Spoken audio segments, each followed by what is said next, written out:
Hello, everyone. My name is Eric Whitlock, and this is my experiential activity presentation. I chose to do it on restorative justice classroom circles. I first got involved in this program in an internship that I did in the spring of 2018, and we provided circles mainly for one-to-one student conflict, interpersonal conflict. Um, and since then, the program has evolved now to include classroom circles for about 20 students and the teacher. And the intent of these circles is to create a more positive learning environment for students and a positive teaching environment for the teacher. Um, so, one of the most interesting things I've found in doing this work is that students expect to be punished. I've had students tell me that if I'm not yelling at them, that I'm not serious about the work that I want them to do. So another aspect of the circle is transforming the classroom environment to be more positive, to promote learning. So in the circle, we use a talking piece, which encourages students to speak one at a time. And in the beginning, students really struggled with this. Um, but but the talking piece is meant to help students focus on who is speaking, and if they're not the ones with the talking piece, then their job is to listen. Um, and so if students are being particularly disruptive, we may ask them to use reflective listening skills to repeat what their peer has said in the circle. Also in the circles, we try to include experiential learning activities, um, which can help students, learn a lesson at the same time as they're participating in a fun learning activity. In the circles, we talk about values, and the most common value we come across is respect. And so we're able to talk about what respect looks like to each person in the class, and how it feels when we're treated with respect, and what we need from others to be able to show respect. We've done the same thing with needs. And the biggest need that seems to be popping up is belonging.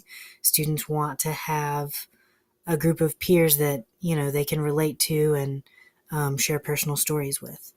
Um, and so addressing values and needs in some ways helps curb disruptive behaviors that occur in the classroom. So the response to these circles was interesting. In the beginning, students described circles as awkward, weird, and dumb. And teachers would describe circles as distracted, talkative, and that they were disappointed in students' behavior and adaptation of the process. But since the circles have been happening for a few weeks, students have started describing the circles differently, as different, calming, and relaxing. And interesting that teachers also found circles to be calming and relaxing, and they found students' behavior to be better and improved.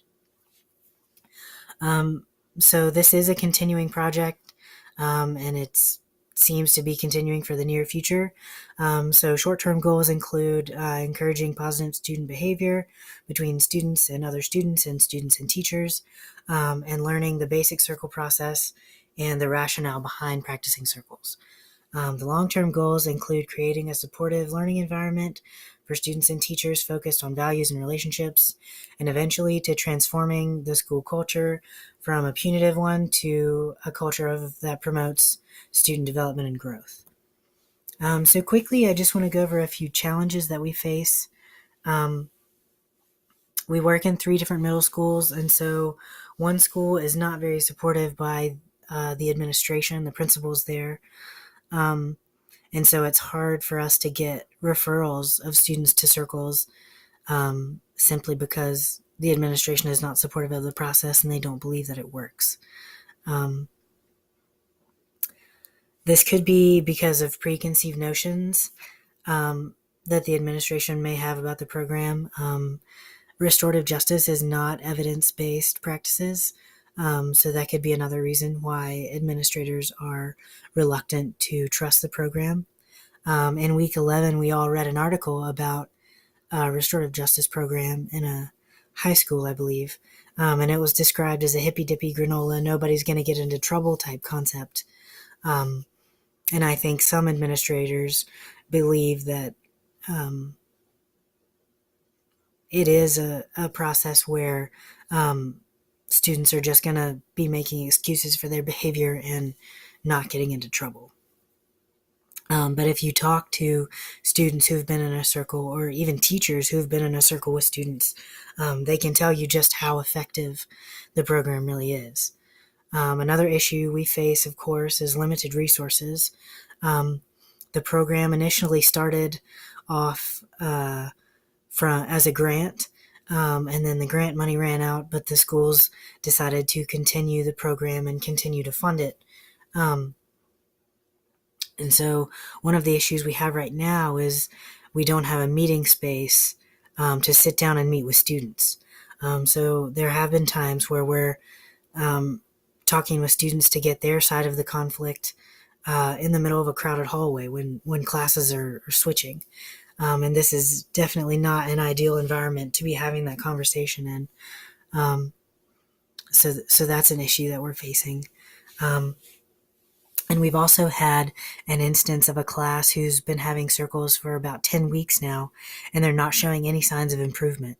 We've talked about values and needs and disruptive behaviors, and students just cannot see how their behavior impacts themselves and those around them. And I really only bring these challenges up because I thought it would be good for discussion, to come up with solutions, ways to overcome these challenges, or any suggestions and thoughts that you all might have. I'm definitely interested in hearing those. So thanks again for listening to my presentation.